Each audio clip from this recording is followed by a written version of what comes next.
Kuna msemo ambao unasema kwamba ukimya wa Simba usiuone kama ni uoga, lakini leo Simba jike wa Bongo Movie Malkia Wema Sepetu ameamua kuunguruma, na safari hii muungurumo wake umekwenda moja kwa moja kuelekea kule Mbezi Beach kwenye mjengo wa Wasafi Media. Nini ambacho kimehappen huko man? Swala si lingine bali ni kauli za watangazaji wa kipindi cha The Switch waliozungumza fumanizi, wakazungumzia nyimbo na walizungumzia historia ya mapenzi ya Wema pamoja na Diamond Platnumz. Lakini Wema amesema kwamba enough is enough, kwa maana imetosha, na amewaita watangazaji hao waongo na ameita media hiyo kiwaki na ametoa onyo zito. Swali ni je, media zetu zimeishiwa stori za maana kiasi cha kurudi miaka 10 iliyopita kuchokonoa maisha ya mtu? Bana, mimi ni VOS Voice of Siraji, karibu kwenye Makini Media, the trusted voice. Tuchambue huu mzozo na ule ukweli mchungu uliojificha nyuma ya hizi kiki.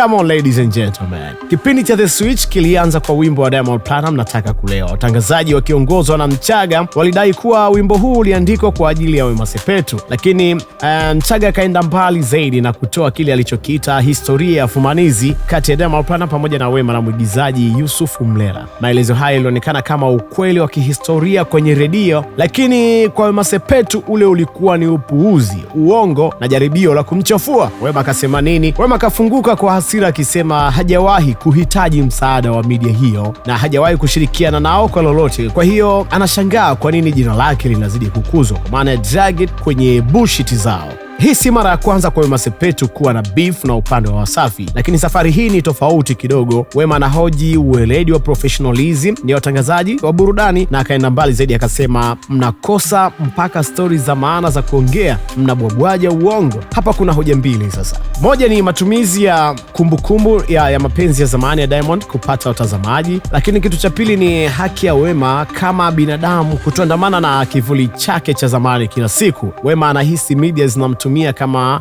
chombo, kwa maana clickbait bila ridhaa yake. Na hapa ndipo tunafikia kwenye ukweli mchungu wa Makini Media, na ukweli mchungu ni kwamba entertainment journalism, kwa maana habari hizi za burudani, Tanzania imeingia kwenye shimo la udaku uliopitiliza. Badala ya kuzungumza miradi mipya ya wasanii au maendeleo ya tasnia, baadhi ya vyombo vimebaki kukariri nani alifumaniwa mwaka 2012. That is bad news man. Lakini pia kuna upande wa pili ambao Wema Sepetu ni public figure. Kwa ulimwengu wa burudani, maisha yako ya nyuma ni sehemu ya maudhui ya umma. Hata hivyo, pale ukweli unapoachwa na uongo unachukua nafasi, hapo ndipo sheria ya makosa ya mtandao na maadili ya uandishi yanapaswa kuingilia kati. Wasafi FM wanapaswa kujiuliza, je, wana ushahidi na haya wanayoyasema? Kama hawana, hapa kuna hatari ya kesi ya kusingizia, kwa maana defamation. Wema Sepetu ametoa onyo akisema kwamba endeleeni kuongea upuuzi wenu, tufikishane pabaya. Hii ni ishara ya kuwa huenda mambo yakafika mahakamani au TCRA.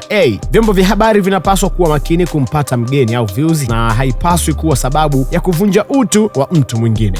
Swali la kujiuliza pia hapa, je, wewe unadhani Wema Sepetu yuko sahihi kuwakashifu watangazaji na kuwaita waongo, au unadhani pia wasanii wanapaswa kuvumilia stori za zamani kama sehemu ya umaarufu wao? Dondosha maoni yako hapo chini. Mimi ni VOS Voice of Siraji, na hii ni Makini Media, the trusted voice. Kuwa makini.